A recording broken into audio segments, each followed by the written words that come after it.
अस्सलाम वालेकुम। मेरी आवाज़ क्लियर आ रही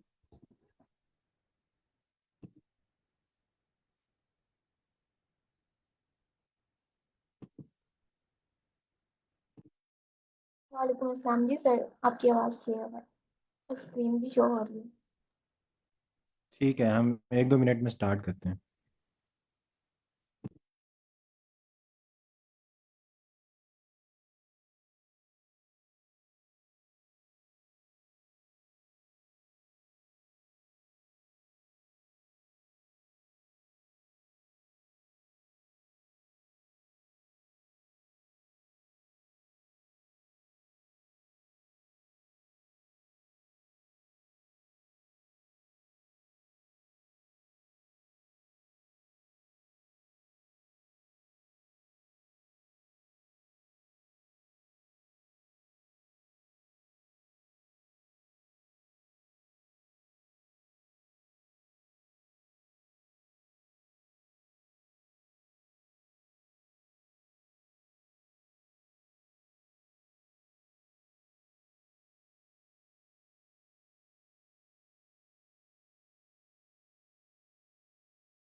बिस्मिल्लाहिर्रहमानिर्रहीम। अच्छा, मुझे आप लोगों की सजेशन चाहिए कि हम लोग ये कंट्रास्ट वर्ड्स को कवर करें या फिर इसको स्किप कर दें। आप अपने टाइम में कवर करना चाहते हैं?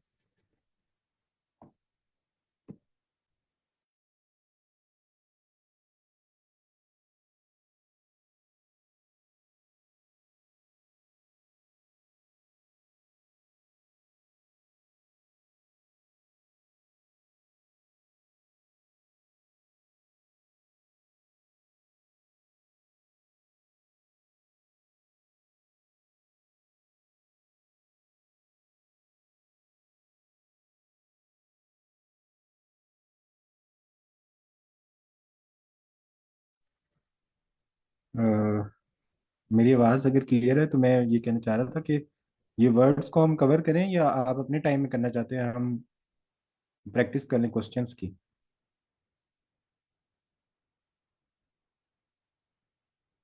बहुत सी कितने वर्ड्स हैं?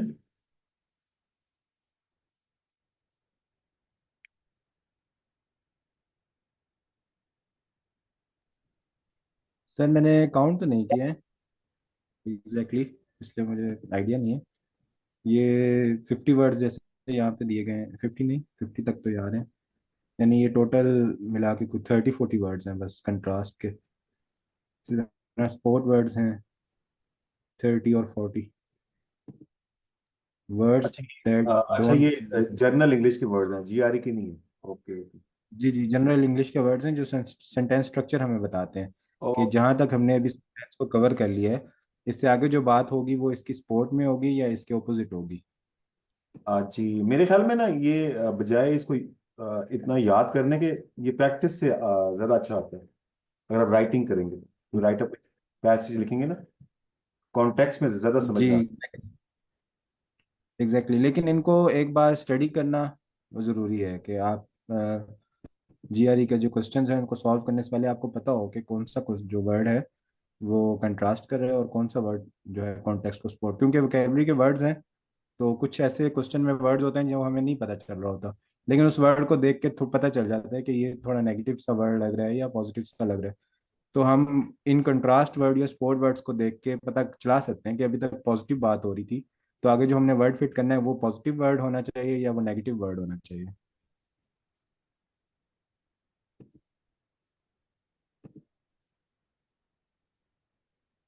ठीक है, आई थिंक फिर क्वेश्चंस की तरफ ही मूव कर लेते हैं। है। ये लिस्ट आप शेयर कर देना यहाँ पर, इसमें इसमें चैट के अंदर। जी, मैं एक सेकंड आपको।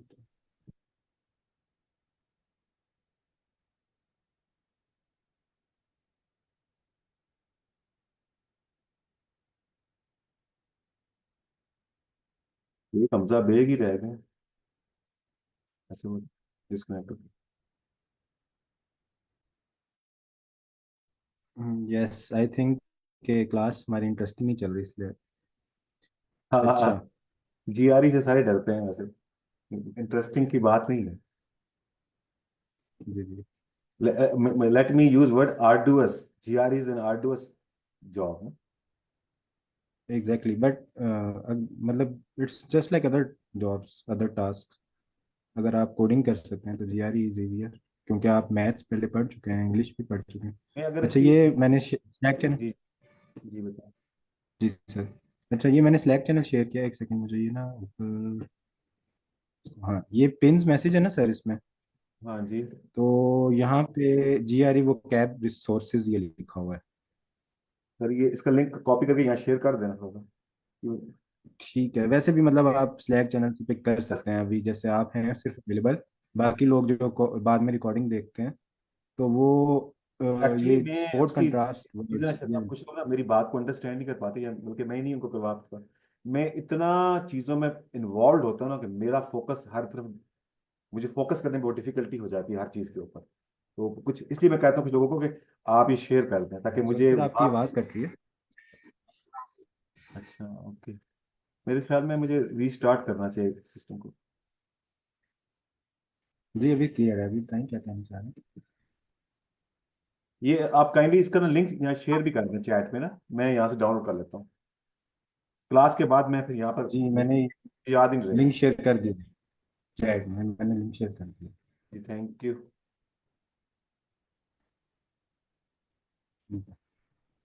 ये क्या हो गया, स्लैक किधर आ गया? अच्छा।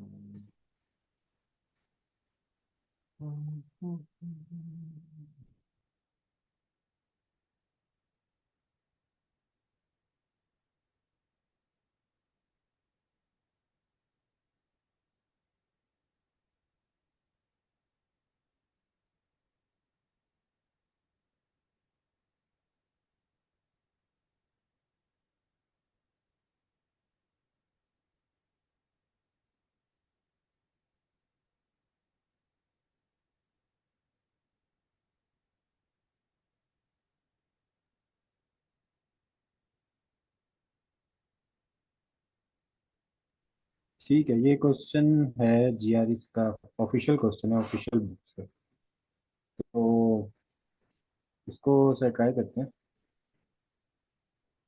मेरे ख्याल से सर जुल्फकार आप ही हैं पार्टिसिपेंट। तो इधर सर आप बस प्लीज 20 मिनट ट्राई करें। मैं ही रह गया हूँ, बाकी सारे पता नहीं कहाँ चले गए। ओके।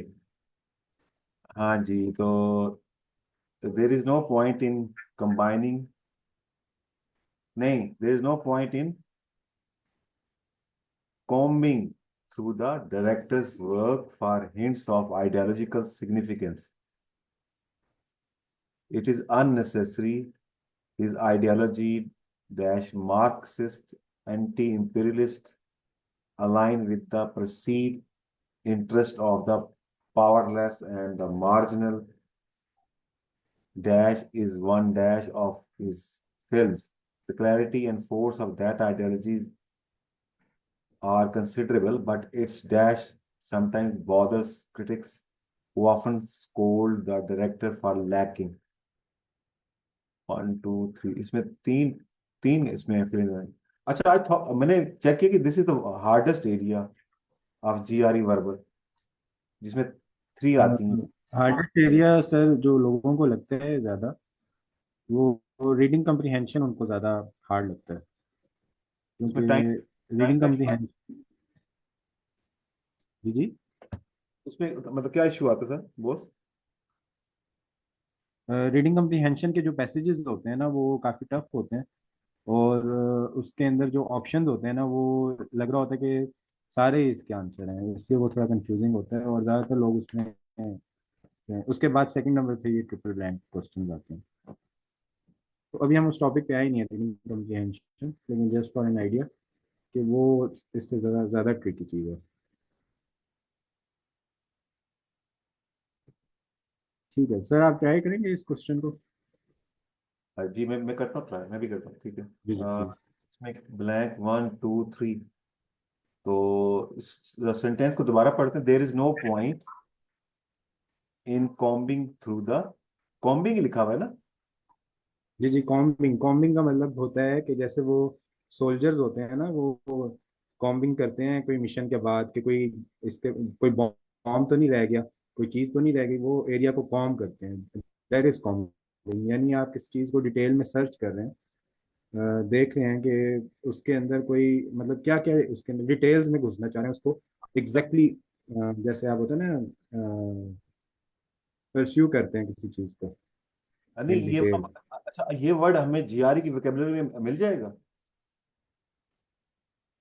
जीआरई की वोकेबलरी कोई ऑफिशियल नहीं है सर। इसमें जो वोकेबलरी होती है ना, थर्ड पार्टी होती है, तो वो हर वोकेबलरी की लिस्ट पे डिपेंड करता है कि आप कौन सी कवर कर रहे हैं, उसके अंदर कितने वर्ड्स हैं। किसी में 500 वर्ड्स होते हैं, किसी में 1000 होते हैं, किसी में 1500 होते हैं। तो ये लिस्ट पे डिपेंड करता है, ऑफिशियल कोई जीआरई की लिस्ट नहीं है। अच्छा, आज पता आपको उन्होंने आज कल 2-3 दिन में ऑफिशियल तो नहीं कि ईटीएस ने इशू की है वोकेबलरी की लिस्ट। अच्छा। हाँ जी, तो वो उसकी प्राइस है $50। ओके। टू ठीक है, थाउजेंड बस वो फिर थोड़ा सा हम वेट कर लेते हैं, 1 वीक वेट कर लेते हैं, फिर कोई ना कोई बाय करके उसको शेयर कर देगा ऑनलाइन। हाँ, that's good, thank you so much. वो कोई शेयर कर देंगे, या फिर आप चाहें तो मिल के भी ले सकते हैं शेयरिंग के बेस पे ना। एग्जैक्टली, लेकिन अभी देखें ना कि मैंने ये देखा कि जीआरई में इनिशियली हमारे पास 12 to 14 पार्टिसिपेंट्स थे, और आहिस्ता आहिस्ता वो ड्रॉप ऑफ हो गए हैं काफ़ी लोग। तो या तो कोई सीरियस हों जिन्होंने एंड तक वाकई जीआरई देना हो, तो फिर हम शेयरिंग कर सकते हैं आपस में। लेकिन आप बना लें। मुश्किल होता है। और उसको यूं करते हैं ना कि वो कुछ हम जो भी एग्जिस्ट कर रहे हैं वो पहले कुछ शेयर वो एग्री कर लें, तो कुछ बाकियों को भी पकड़ लेंगे, तो करके ना उसको मिल के ले लेते हैं। कितनी कॉस्ट आती है? $50 कितना बनता है बॉस? आई थिंक डॉलर को अगर आप फॉर एग्जांपल भारत 13-13 हजार। टू 285 भी ले लेंगे फॉर एग्जांपल, इंक्लूडिंग टैक्स अगर हम करते हैं, अच्छा, जी जी। तो जो ये 14,000 अप्रोक्सीमेटली। 14,000, हाँ। तो चले, तो 14 बंदे और 1000 शेयर कर दें। अस्सलाम वालेकुम लेकिन सर। अब जी, सर किसके बारे में बात कर रहे हैं सर? मैं थोड़ा सा लेट ज्वाइन किया हूँ। अच्छा, ये हम वोकेबलरी लिस्ट के बारे में बात करें। अच्छा सर जुल्फार, इसमें मैं एक चीज़ मतलब ऐड करना चाहूँगा कि अभी आप बेसिकली वोकेबलरी लिस्ट को स्टार्ट कर रहे हैं, तो अब मतलब पार्टिसिपेंट्स जो हैं वो कोई किसी और लिस्ट को ऑलरेडी स्टार्ट कर चुके हैं या कहीं और से वोकेबलरी प्रिपेयर कर चुके हैं, तो वो बहुत मुश्किल होगा कि वो हम उनके साथ उनको कहें कि आप शेयर पे हमारे साथ बाइंड करें। तो इसके हाँ, लिए यही है कि थोड़ा सा वेट कर लें। कोई ना कोई ऑनलाइन प्लेटफॉर्म होता है, रेडिट या इस तरह से, तो वो वहाँ पे जो है ना और लोग शेयर कर देते हैं चीज़ें, जो ऑफिशियल चीज़ें होती हैं, थोड़े दिनों बाद वो पायरेटेड फॉर्म में आपने आ जाती आपने जैसे मुझे मिला तो मैं भी, अगर आपको मिला तो मुझे जरूर आपने वो मुझे हैं। शेयर मुझे करना। तो इसका आइडिया नहीं है, मुझे आज आपसे ही पता चला है कि कोई लिस्ट इसमें मैं शेयर हुई है। मैं आपको उसका इसका ऑथेंटिक बता दूं, वो बंदे ने जो जीआरई पढ़ाता है वो उसने दिखाया भी आज। अ, तकरीबन इट इज 2000 वर्ड्स हैं, और सिनोनिम्स को आप ऐड करें तो 2500 तक चली जाती है लिस्ट, ठीक है। ठीक है। और बेसिकली बेसिकली ये जो वर्बल सेक्शन है ना, इस ये वही बंदा इसको अच्छे तरीके से तैयार करेगा, वो खर्चा करने पे भी तैयार होगा जिसको इस वर्बल सेक्शन की इंपॉर्टेंस का पता है। बाकी लोग जितने भी जीआरई करते हैं वो इसको सर से उतारने की कोशिश करते हैं कि ये किसी तरीके से जान निकल जाए तो जान छूट जाए। तो जो जान छुड़वाना चाहते हैं तो वो कभी भी नहीं पैसा खर्च करेंगे। वो कहेंगे नहीं, हम उसी लिस्ट को करते हैं, बस वही काम करें। जिसका पर्सनली इंटरेस्ट है, जिसमें मैं भी शामिल हूँ, तो कोई होगा तो मैं इसको लेना चाहूंगा। अगर उसको शेयरिंग पे हो जाए, मिल जाए कहीं से, तो मैं उसको। ठीक। ठीक है, इसका कोई कर लेते हैं, कोई पोल बना लेते हैं या वोटिंग कर लेते हैं कि कितने लोग मतलब बाय करना चाहते हैं, शेयरिंग करना चाहते हैं। देख लेते हैं उसको, ये हम चैनल में डिस्कस कर लेंगे।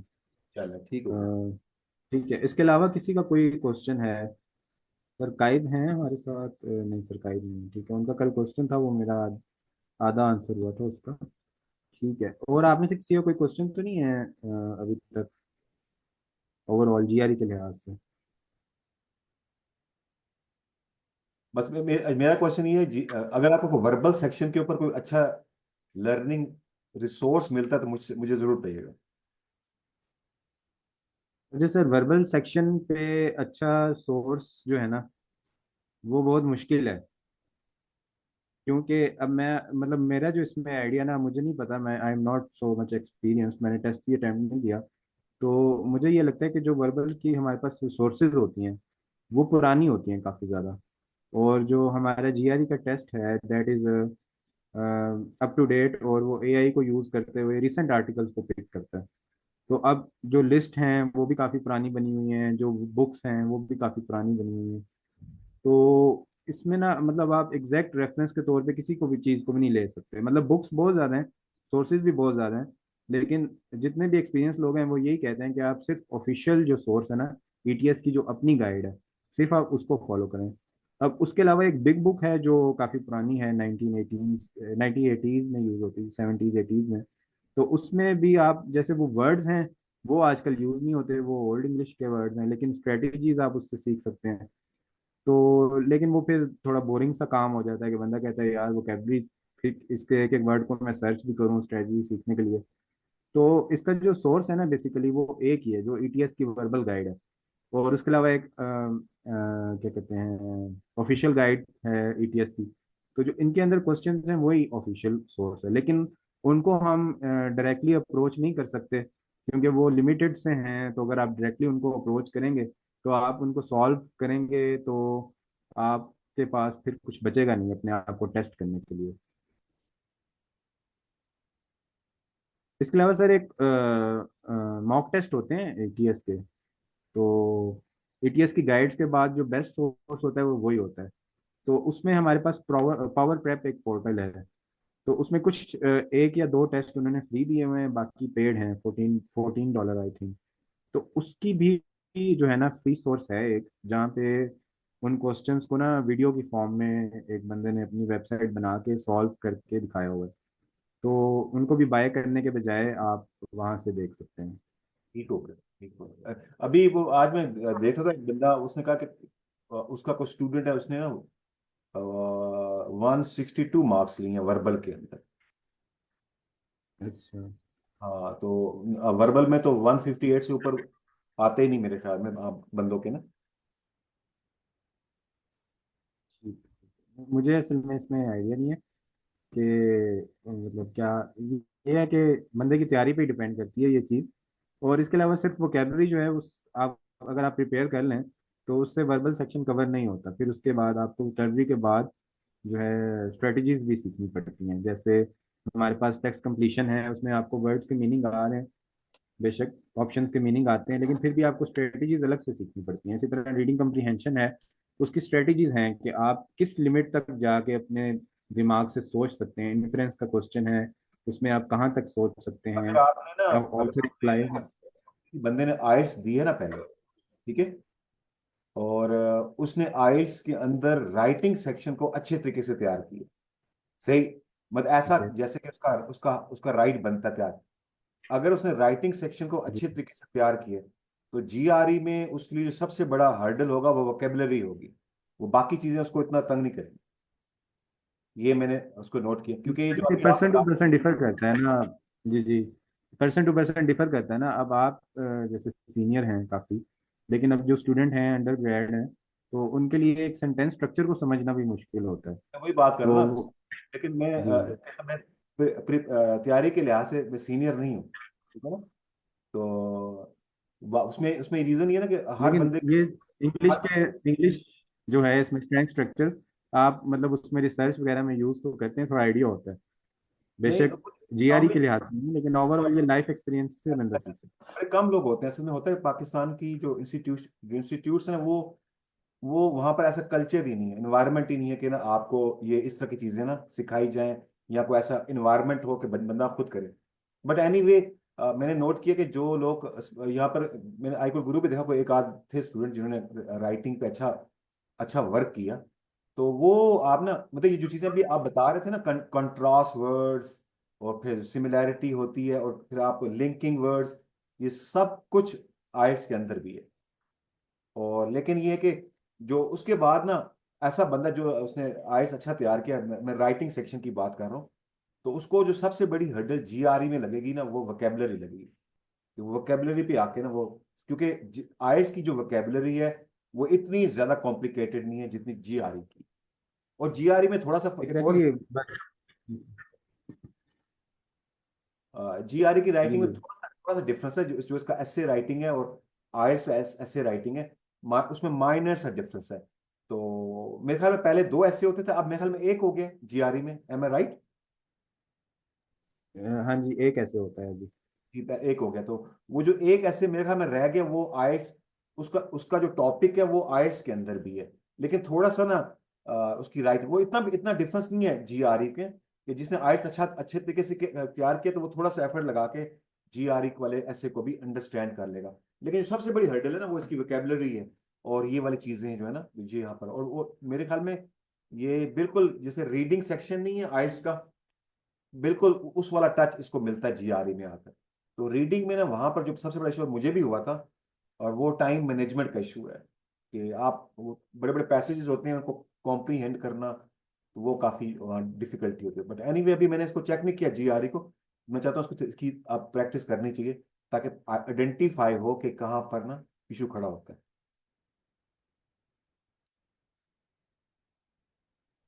ठीक है, थैंक यू सर आपके इनपुट का। तो हम आज के टॉपिक की तरफ आते हैं, क्वेश्चन की तरफ।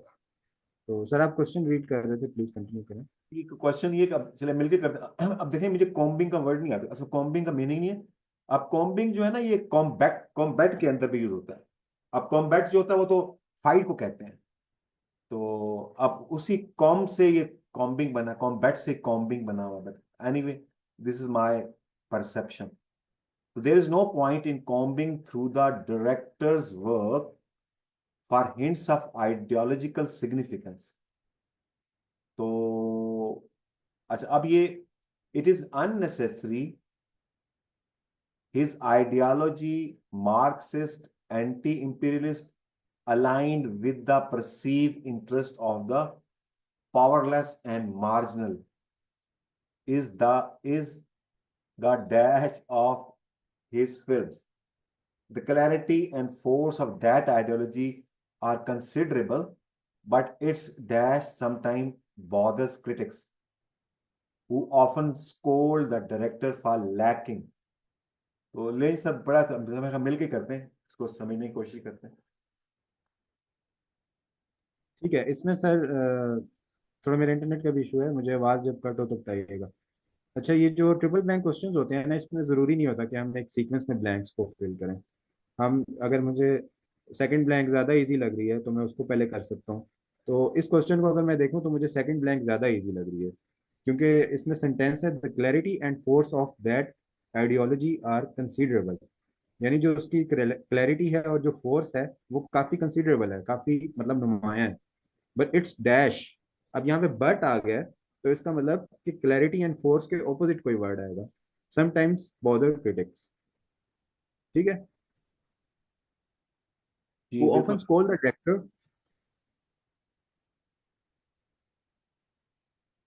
जी सर, आप कुछ कहना चाह रहे हैं? जी मैं देखें इसमें जो सेकंड है ना, ऑब्सक्योरिटी जो होता है वो चीज जो क्लियर ना हो, फीबलनेस, फीबल जो होता है वो कमजोर को बोलते हैं, वीकनेस को। तो एग्जैक्टली। ब्लंटनेस जो होता है, ब्लंटनेस का मतलब होता है स्ट्रेट फॉरवर्ड। ठीक है। तो कहते हैं clarity and force of that ideology is considerable, but it's blunt bluntness some time bother critics. तो मेरे ख्याल में यहाँ ब्लंटनेस आना चाहिए। ठीक है, ठीक है। मैं नहीं, मैं ओके। सॉरी सॉरी, मैं नहीं, तीनों आ सकते हैं, लेकिन वो कुछ ऐसी चीजें जो कि ना वो बॉदर करती है, उसको तंग करती है उसको, ये।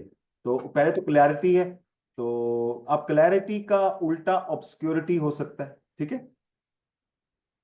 जी। बट इट्स ठीक है। Obscurity sometime bother critics. तो अच्छा, ऑब्सक्योरिटी, अब यहाँ पे ये देखें कि ऑब्सक्योरिटी क्या उनको बॉदर कर सकती है? वही वही देखे ना, वो पहले उसने क्लैरिटी की तारीफ की है ना, अब ऑब्सक्योरिटी पे तो नहीं आएगा ना, वो कुछ और चीज तंग कर रही है। एग्जैक्टली। एग्जैक्टली, आप ठीक है। उसने तारीफ तो उसने पीछे वो तारीफ कर रहा है क्लैरिटी की, तो आप दोबारा उसकी वहां तो नहीं करे, तो इसका मतलब है फीबलनेस और ब्लंटनेस के अंदर ना, तो ब्लंटनेस मेरे ख्याल में आएगा। ठीक है। ठीक है।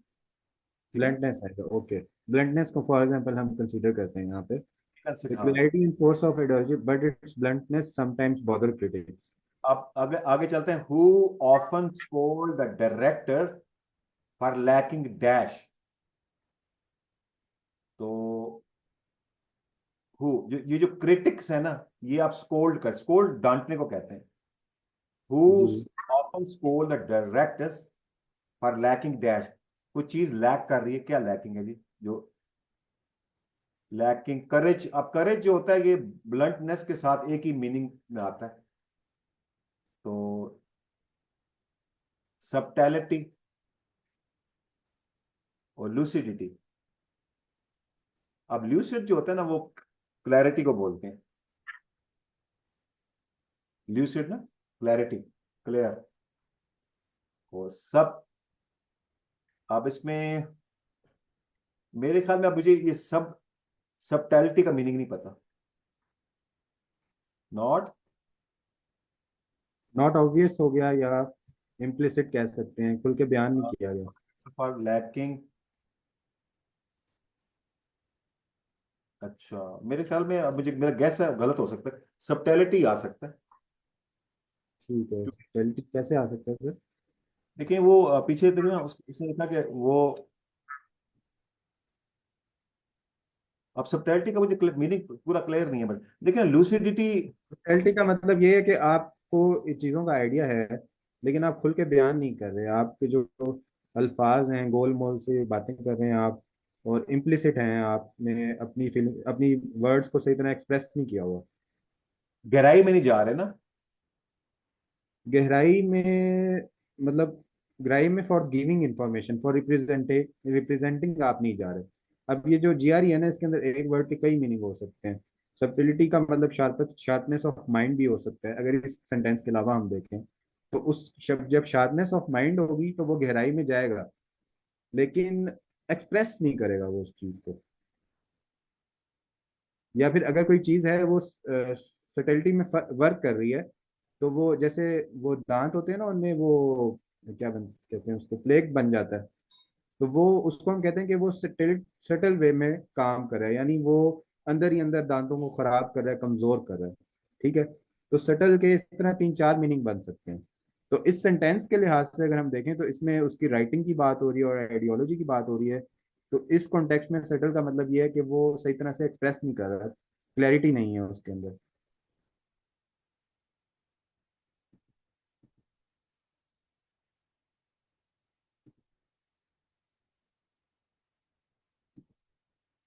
अच्छा,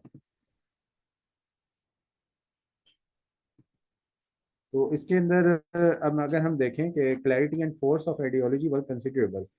ठीक है, अगर हम इस चीज को देखें कि क्लैरिटी जो है उसकी और फोर्स की जो कंसिडरेबल थी, लेकिन जो क्रिटिक्स थे वो स्कोल्ड कर रहे थे डायरेक्टर फॉर लैकिंग डैश। अब क्लैरिटी है तो उसके अंदर जो ये लूसिडिटी भी क्लैरिटी को ही कहते हैं, तो ये चीज लैक तो नहीं हो सकती। ठीक है, तो ये आंसर हमारा गलत हो जाएगा। उसके बाद जो करेज है, करेज का मतलब ये होता है कि आप बहुत बहादुरी शो कर रहे हैं। ठीक है, तो करेज को भी वो लैक नहीं कर रहा, क्योंकि फोर्स है उसके अंदर और क्लैरिटी भी है उसकी बात में। तो सटिलिटी को वो लैक कर रहा है, यानी वो अपनी बात को ऑब्वियस कर रहा है, जिसकी वजह से जो अनक्लियरनेस है, यानी इसको मैं कहूँगा कि नॉट एक्सप्रेसिव। ठीक है, या फिर खुल के बयान ना कर रहे, ये होता है सटिलिटी। लेकिन वो चीज खुल के बयान कर रहा है तो वो इसका मतलब सटिलिटी को लैक कर रहा है अपने जो उसके रिटर्न मटेरियल है या वर्क है उसके अंदर। ठीक है, अब फर्स्ट प्लान की तरफ हम मूव करते हैं।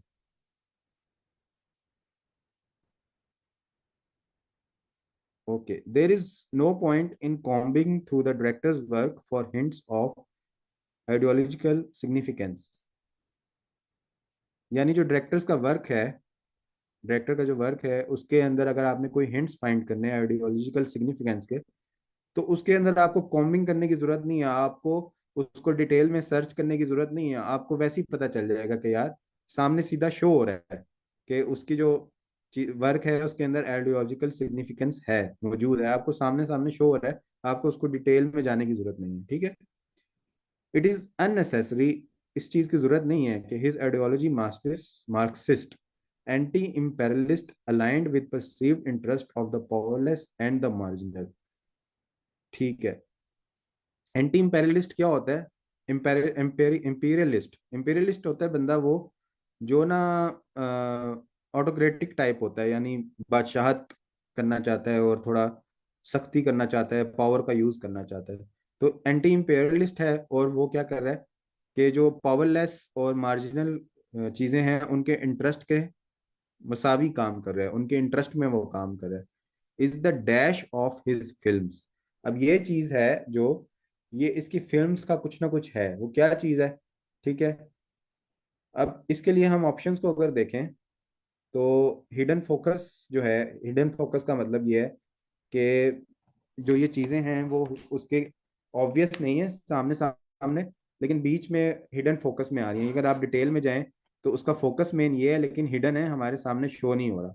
लेकिन अगर हम पहले सेंटेंस को देखें तो हिडन फोकस फिट नहीं होता, क्योंकि इसके अंदर लिखा हुआ है कि there is no point in coming, it is clear that his work has ideological significance. तो इस चीज को तो हम एलिमिनेट कर सकते हैं कि हिडन फोकस नहीं हो सकता। ठीक है, और मर्की लेसन को भी मैं इसी वजह से एलिमिनेट करूंगा, क्योंकि मर्की भी डल या अनक्लियर को कहते हैं कि यानी उसका अनक्लियर है या डल लेसन है जो हमें सामने सामने शो नहीं हो रहा। पीछे हमारे पास जो ऑप्शन बनता है वो बचता है चीफ इम्पिटस। चीफ इम्पिटस का मतलब होता है कि कोई चीज जो मूवमेंट को ड्राइव कर रही हो। ठीक है, जो चीज आपको मेन फोर्स है किसी भी काम करने के लिए, या कोई मूवमेंट रिक्वायर करने के लिए कोई मोमेंटम है, या फिर आपने किसी को मोटिवेशन दे के उसको बस किसी काम पे लगा दिया, तो आप इम्पिटस कर रहे हैं उसको। ठीक है, तो ये सेंटेंस में ज्यादा अच्छे से फिट होता है कि जो उसकी जो आइडियोलॉजी है वो मेन चीज है जो ड्राइव कर रही है उसकी फिल्म्स को। क्या आइडियोलॉजी? कि वो एंटी इंपीरियलिस्ट है, यानी वो पावरलेस और मार्जिनल लोगों को के इंटरेस्ट में काम कर रहा है, ये चीज उसकी फिल्म को ड्राइव कर रही है। ठीक है, तो उसकी फिल्म इस चीज के ऊपर बेस कर रही है। द क्लैरिटी एंड फोर्स, अब ये हमने तीनों सेंटेंस ऑप्शन सेलेक्ट कर लिए हैं तीनों ब्लैंक्स के, तो इसके बाद हमें पूरे सेंटेंस को पढ़ना चाहिए और ये देखना चाहिए कि जो सारी ब्लैंक्स हैं वो आपस में लिंक कर रही हैं या नहीं कर रही। ठीक है, तो अगर हम शुरू से पढ़ते हैं, there is no point in coming through directors work for hints of ideological significance, it is unnecessary, his ideology marxist anti-imperialist aligned with the perceived interest of the powerless and the marginal is the main force या main drive या chief impetus of his films। The clarity and focus of that ideology are considerable हैं, but लेकिन साथ साथ वो its dash sometimes, इसकी जो bluntness है वो sometimes क्या करती है, critics को bother करती है, who often scold the director for lacking subtlety। अच्छा, आप लोगों में से किसी का कोई क्वेश्चन या समझ ना आया हो, या आप कहेंगे इसका ये ऑप्शन नहीं, ये होना चाहिए, आपके जहन में ये बात हो तो काइंडली शेयर करें।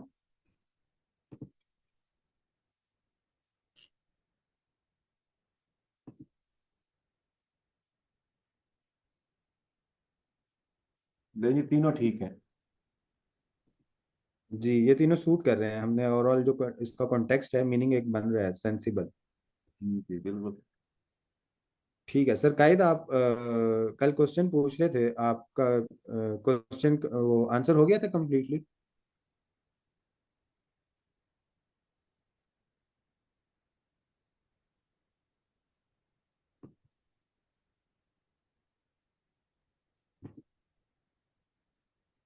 आई थिंक सर कायद को आवाज नहीं आ रही उनका, शायद इंटरनेट प्रॉब्लम। ठीक है, हम नेक्स्ट क्वेश्चन की तरफ मूव करते हैं।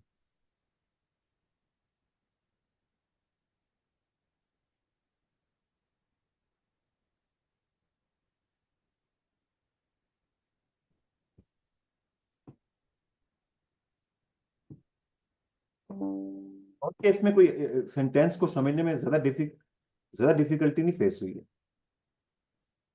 एग्जैक्टली तो जो थोड़ा exactly. बहुत वोकेबलरी का इशू है। जी जी, लेकिन जब आपके पास टाइम लिमिट होगी ना, आपको पता है कि मैंने 1.5 मिनट में या 2 मिनट में क्वेश्चन को सॉल्व करना है, तो फिर थोड़ा मतलब प्रेशर में आके गलत ऑप्शन सेलेक्ट कर लेते हैं, क्योंकि ऑप्शंस ऐसे ही लग रहे होते हैं कि ये अच्छा जैसे हम कंट्रास्ट वर्ड्स को पढ़ रहे हैं, जल्दी जल्दी में हम क्या कर सकते हैं, ऑब्सक्योरिटी सेलेक्ट कर सकते हैं कि ये क्लैरिटी ऑफ फोर्स है, साथ बर्ड का वर्ड आया, कंट्रास्ट कर रहा है उसको, तो हम ये गलती कर सकते हैं जल्दी में।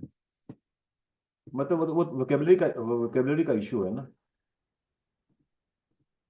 नहीं, ऑब्सक्योर का मतलब अगर आपको पता भी है ना, तो लोग क्या करते हैं, ये कंट्रास्ट वर्ड्स को किस लिए स्टडी करते हैं, कि वो कहते हैं कि अच्छा यहाँ पे बट आ गया ना, तो जो अभी तक वर्ड्स आए थे उनका ऑपोजिट आएगा आगे।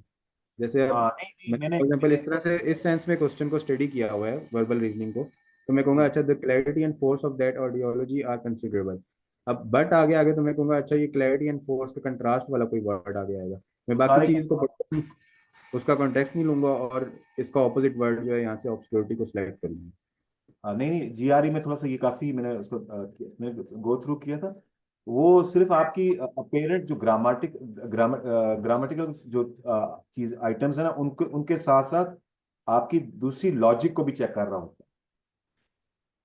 जो सिंपल लॉजिक है उसको भी टेस्ट कर रहा होता है।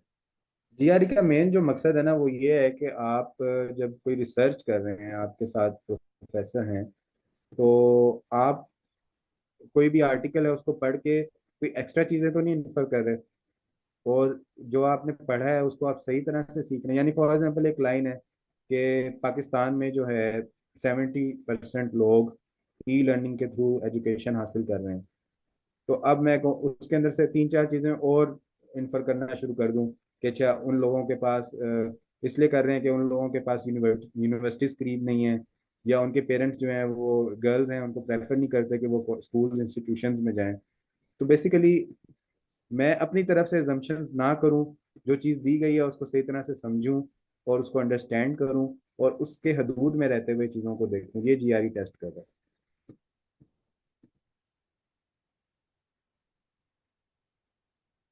ठीक है सरकाई, मैं आपसे ये कह रहा था कि कल आपने क्वेश्चन पूछा था वोकेबलरी से रिलेटेड, आपका इशू था वो, उसके बारे में पूछना चाह रहा हूँ कि वो आप सेटिस्फाई हो गए, तो ये मैं उसको मजीद टच कर दूँ इस टॉपिक को। जी जी सर सर, वो ऐप भी सेंड करते वो भी मैंने इंस्टॉल कर लिया है।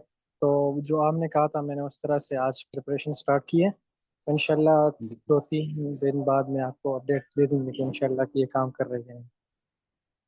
ठीक है, अगर आपको फिर भी इशू हो रहा हो कि आपको लग रहा हो कि मुझे ज़्यादा वर्ड भूल रहे हैं, तो फिर आप मुझे बताइएगा, मैं आपसे मजीद स्ट्रेटजीज शेयर कर दूंगा। तो आपने क्या स्ट्रेटेजीज शेयर की हैं पहले? सर वो जैसे एक लेमैन बंदा होता है ना, उसके लिए मैंने अब सर को इशू हो रहा था वर्ड्स को याद करने में, तो मैंने कहा कि आप एक तो निमोनिक्स बनाएं, इनके मेमोरी डिवाइसेस बनाएं। दूसरा मैंने कहा कि फिलहाल आप जीआरई के लिए प्रोनाउंसिएशन को भूल जाएं। आप जैसे आपका दिल करे, जैसे एक वर्ड था कल, तो उसका ये जो वर्ड था ना, फशिज्म, इस तरह का इसका थोड़ा प्रोनाउंसिएशन बनती है, तो सर को ये याद नहीं हो रहा था, तो मैंने कहा आप इसकी प्रोनाउंसिएशन को भूल जाएं, क्योंकि स्पीकिंग का तो टेस्ट यूज नहीं हो रहा हमारा जीआरई में, तो आप इसको सीजर से रिलेट करके सीजम याद कर लें कि सीजर काटती है चीज़ों को, तो सीजम भी सीजम याद कर लें। जरूरी नहीं है आप असल प्रोनाउंसिएशन वर्ड्स की याद करें, कि कोई बंदा है वो तफरकात में लोगों को सेक्ट में बांट रहा है लोगों को, या टेरर फैला रहा है, तो इस तरह की थोड़ी लेमैन सी मैंने स्ट्रेटेजी सर के साथ शेयर की थी।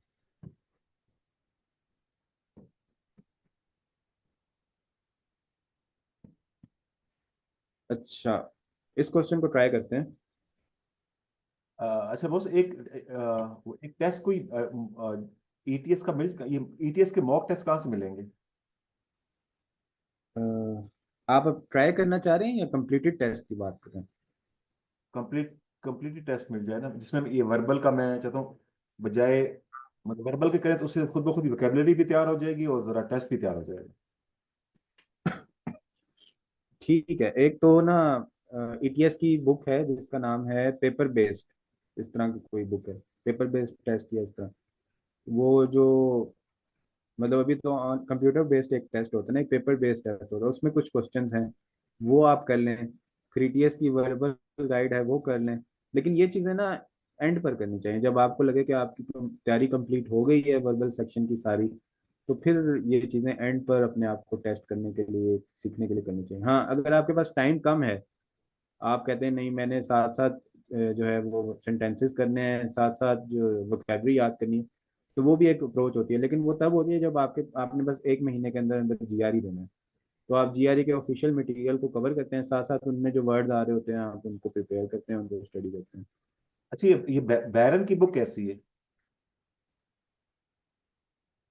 बैरन, सर बैरन जी। की मैंने बुक नहीं देखी, उसके वर्ड्स वोकेबलरी लिस्ट देखी थी मैंने।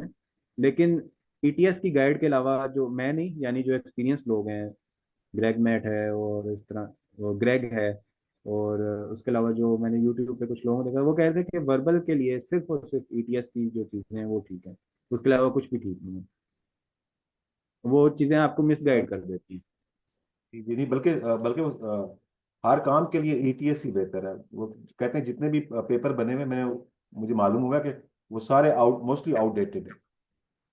आउटडेटेड भी है, और वो आपकी स्ट्रेटजीज को मिसगाइड करते हैं। यानी जब आप उन क्वेश्चंस को करेंगे आपकी स्ट्रेटजीज कुछ इस तरह से बनेंगी कि जीआरई में आप ट्रैप्स में फंस जाएंगे, जब रियल टेस्ट में आप जी जाएंगे जी। तो वो ट्रैप्स में आप फंस जाएंगे अगर आप दूसरी सोर्सेज से तैयार करेंगे तो।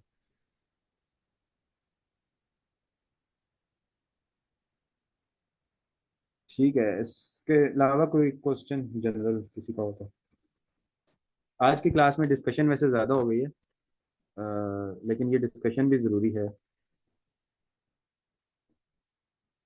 ठीक है, as the finances of energy trading firm began unraveling, what eventually became Dash was that the company had been concocting value out of thin air, thanks not to trading strategies it promoted as visionary, but to financial dash that turned a once solid entity into most notorious dash in an era of corporate scandals. ठीक है। अच्छा, इसमें इस question को मैं cover करूं या आप में से कोई साथ में करना चाहेगा डिस्कस?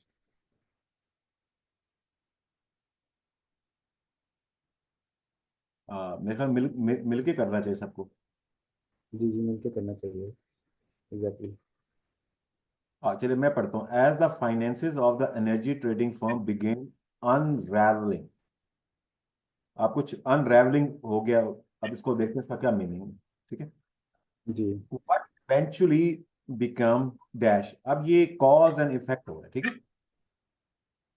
तो become dash was that the company had been concocting value out of their thin air, thanks not to the trading strategy it promoted a visionary, but to financial dash that turned a once solid entity into the most notorious dash in an era of corporate scandal. माशाल्लाह, जबरदस्त sentence है। जी। अच्छा, इसके अंदर अब जरूरी नहीं है कि मुझे एकदम सारा सेंटेंस ही समझ आ जाए। मैं ये देख सकता हूँ कि अच्छा किस जगह से मुझे लाइंस कोई या कोई फ्रेज समझ आया हो, तो मैं उससे चीज़ें इन्फर कर लूँ। तो इसमें कोई मतलब ऐसा फ्रेज है जो आपको इजीली अंडरस्टैंड होगा कि इसका ये मतलब बन रहा है? देखिए उसमें उसको कह रहा है कि as the finances of the energy trading firm began unravelling. तो उसके जो जी फाइनेंसेस में कोई इशू आ गया। ठीक है। और अब वो इशू जी क्या है, अभी उसको हम समझने की कोशिश कर रहे हैं। अनरैवलिंग का मीनिंग सपोज हमें पता ही नहीं है क्या मतलब है। जी, व्हाट ये इवेंचुअली सोच बिकम सकते दैट, हैं। क्या मतलब है इसका बॉस? मैं कह रहा हूँ फिलहाल हम ये समझ लेते हैं कि इसका हाँ, हमें नहीं पता मतलब। अब वो जो वो मसला खड़ा हुआ है ना, उसको उसकी वजह से इवेंचुअली बिकम डैश, कुछ वो उसको मसला, उसका रिजल्ट आगे सामने आ गया। ठीक है। अब वो जो रिजल्ट है, ब्लैंक नंबर 2 को देखते हैं। आप चूंकि फर्म है ना, ये फाइनेंस की फर्म है, तो फाइनेंशियल को इसको कोई फाइनेंशियल इशू खड़ा हुआ है। ठीक है। तो अब उसमें जी क्या, उससे रिजल्ट क्या हो सकता है कि रिडम्पशन हुई है, रिस्पॉन्सिबिलिटीज और games. What eventually become redemption, responsibilities game was that the company had been concocting value out of thin air, thanks not to the trading strategies अच्छा, thanks not to the trading strategies it promoted as visionary but to financial. तो कुछ strategies की वजह से इसको issue नहीं खड़ा हुआ, कुछ और फाइनेंशियल कुछ चीजें थी उसकी वजह से प्रॉब्लम खड़ा हुआ। अच्छा, ये नंबर 2 में यहां पर आएगा, सॉरी, बट फाइनेंशियल रिडम्पशन। तो मेरे ख्याल में ना रिडम्पशन आएगा। रिडम्पशन को होता है वापस ले लेना, मेरे रिडीम कर लेना, ठीक है। ठीक है, ठीक है। यहाँ पर रिडम्पशन कि उसको इशू उसकी स्ट्रेटजीज से नहीं आया, रिडम्पशन से, फाइनेंशियल रिडम्पशन से प्रॉब्लम। तो अब ये समझ में आता है कुछ कि कुछ पैसे निकाल लिए गए हैं, उसकी वजह से उसको इशू खड़ा हो गया, ठीक है। और अब ब्लैंक नंबर 1 के ऊपर भी देखते हैं, उसमें क्या, what eventually become vindicated, unmistakable, अनवेरीफेबल। मेरे ख्याल विंडिकेटेड शायद आना चाहिए मेरे ख्याल में। लेकिन मुझे सब ठीक मीनिंग है। मीनिंग भूल गया विंडिकेटेड का, पहले पता था मुझे। तो become vindicated was that the company. अच्छा, तो ये दो मैंने गेस कर दिया, अब तीसरे चलते हैं। अच्छा, फाइनेंशियल रिडम्पशन हो गई, that that turned a one solid entity into the most notorious dash in an era of corporate scandal। तो ओमिशन, बूम, डिबैकल। तो अब बूम और डिबैकल में कुछ आएगा, नोटोरियस, डिबैकल आए, डिबैकल ठीक आ है। जाए, ठीक है। ये 3 गैस है मेरे जी। ठीक है सर, आपका पार्शली ठीक है आंसर। वो मिस्टेक कहाँ की है लेकिन मैंने? मैं, जी जी, मैं इसमें ये कहना चाहूंगा कि ना आप ओवरऑल सेंटेंस को समझें बाद में। लेकिन अभी आप, जैसे एक होता है ना कोई बड़ी प्रॉब्लम आती है, तो हमें क्या करना चाहिए, उस प्रॉब्लम को छोटे छोटे हिस्सों में डिवाइड कर लेना चाहिए। फिर हम उन हिस्सों को आपस में जोड़ लें और ओवरऑल एक प्रॉब्लम को देखें। तो अब मैं क्या कर सकता हूँ कि ये जो सेंटेंस है इसमें अब मुझे ये अनरेवलिंग का मतलब नहीं पता, ठीक है। As the financial of energy trading firm began unraveling, यानी ये उसके जो फाइनेंसिस हैं, मुझे ये पता चल रहा है कि फाइनेंसिस के साथ कुछ हो रहा है, ये नहीं पता बस क्या हो रहा है, ठीक है। What eventually became dash was the company. अच्छा, वट इवेंचुअली बिकेम डैश कोई ऐसी चीज है जो इवेंचुअली कुछ बन गई, क्या है वो।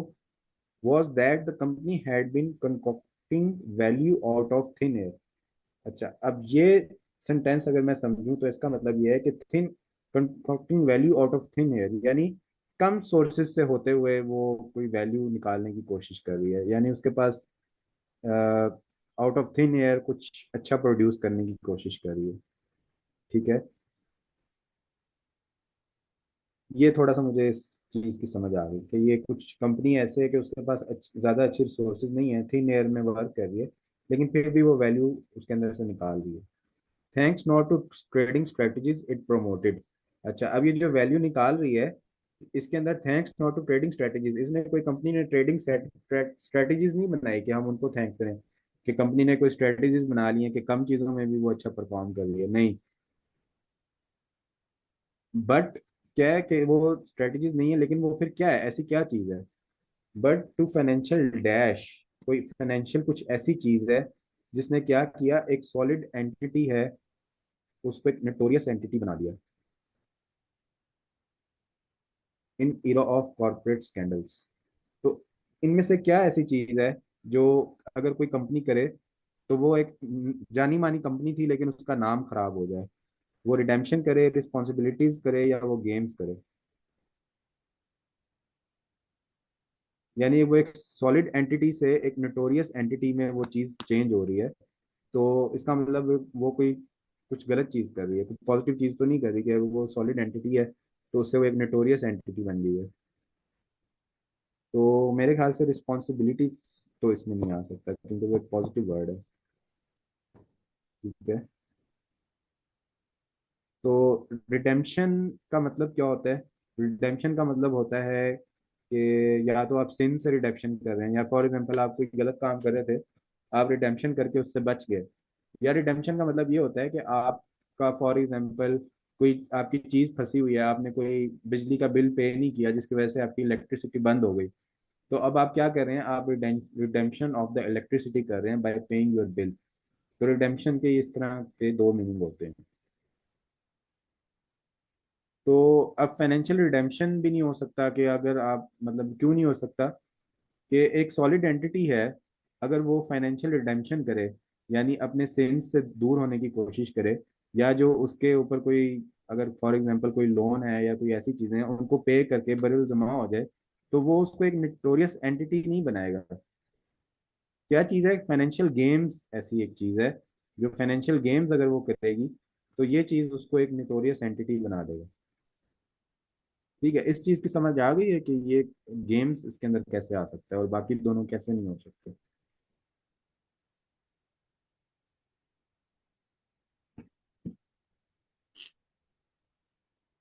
ठीक है।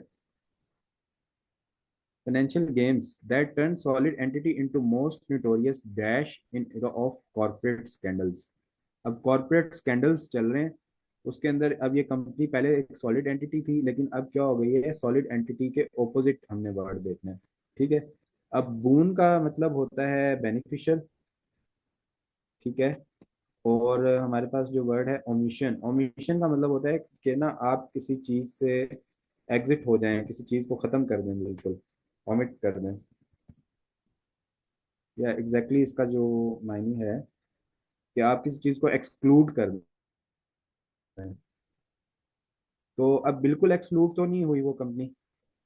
तो डिबेकल होता है कि किसी चीज का डाउनफॉल होना, किसी चीज का डिटोरिएट होना। तो यहाँ पे जो हमारे पास सबसे ज्यादा सूट करता है वर्ड, वो डिबेकल चूज करता है, सूट करता है, क्योंकि कंपनी का डाउनफॉल हो रहा है from solid entity into notorious debacle. ठीक है, यहाँ तक कोई क्वेश्चन?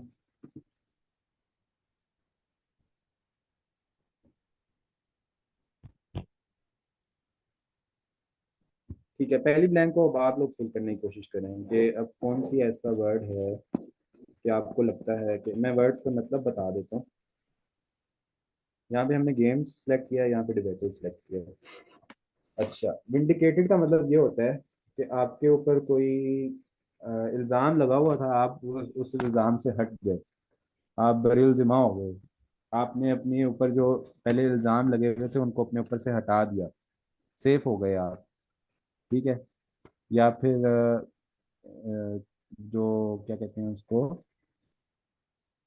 विंडिकेटेड का इंग्लिश में क्या वर्ड हो सकता है, कि अगर आपके ऊपर कोई इल्ज़ाम लगा हुआ है और वो आपके ऊपर से हट जाता है, तो ब्लेम से क्लियर हो जाना, या फिर एब्सॉल्व हो जाना, एक्सोनिवेट हो जाना, ये सारे जीआरई के वर्ड हैं। कोई इजी वर्ड मेरे जहन में नहीं आ रहा। बरियल जिमा, चलो मुझे लिख देते हैं, ठीक है, क्योंकि मुझे कोई इजी वर्ड नहीं आ रहा, जो वर्ड जहन में आ रहे हैं वो जीआरई के मुश्किल वर्ड हैं। ठीक है। उसके अलावा दूसरा जो हमारे पास वर्ड है अनमिस्टेकेबल, वो है, वो है, उसको आप गलत प्रूव नहीं करते, वो चीज़ ऑब्वियस कि ऐसा ही हो रहा है। तो अनवेरीफाइबल मतलब किसी चीज को वेरीफाई नहीं कर सकते। तो अब यहाँ पे sentences में कह रहे हैं कि offenses जैसे उस रिवीलिंग हुए, यानी offenses को, मुझे नहीं पता अनरेवलिंग का क्या मतलब है, ठीक है, फॉर एग्जाम्पल, तो eventually became dash was, eventually क्या चीज ऐसी हो गई कि कंपनी जो है वो वैल्यू आउट ऑफ थिन बना रही थी। ठीक है। अब इस सेंटेंस का जो सेकंड पार्ट है उसमें मुझे पता चल गया कि कंपनी इतना काम नहीं कर रही है, वो अपने गेम कर रही है, वो battle कर जा रही है। तो विंडिकेटेड तो नहीं होता, विंडिकेट तो एक पॉजिटिव सेंस में आ जाता है कि पहले वो गेम कर रही थी लेकिन अब वो सुधर गई है, ऐसा हो सकता है। ठीक है। और अनवेरिफाइबल जो है, बात क्लियर है? नो सर, इंटरप्ट हो रही है।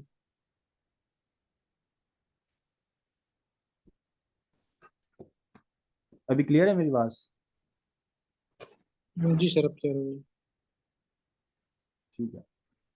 तो मैं कह रहा हूँ कि विंडिकेटेड नहीं हो सकता, क्योंकि ये पॉजिटिव सेंस में चला जाता है कि पहले तो वो फाइनेंशियल गेम्स कर रही थी, पहले तो उसका मतलब बुरी हालत थी, पहले वो डिबेकल में थी, लेकिन अब वो सही हो गई है। तो अगर इस तरह की सेंस होती तो हम विंडिकेटेड चूज करते, लेकिन हम विंडिकेटेड के ऑपोजिट जा रहे हैं। हम कहना चाह रहे हैं कि जो उसके फाइनेंसेस हैं या जो कंपनी की हालत है वो खराबी की तरफ जा रही है।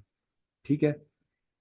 तो अब बाकी जो दो वर्ड्स बचे हैं, अनमिस्टेकेबल और अनवेरिफाइएबल, यानी अनमिस्टेकेबल का मतलब है कि वो क्लियर है कि कंपनी जो है ना अपने फाइनेंसिस से कुछ थिन एयर से कोई चीज़ें वैल्यू बनाने की कोशिश करी है, या अनवेरीफाइबल है, आप इस चीज़ को वेरीफाई नहीं कर, आपके लिहाज से कौन सा वर्ड यहाँ पे ज़्यादा सूट करता है?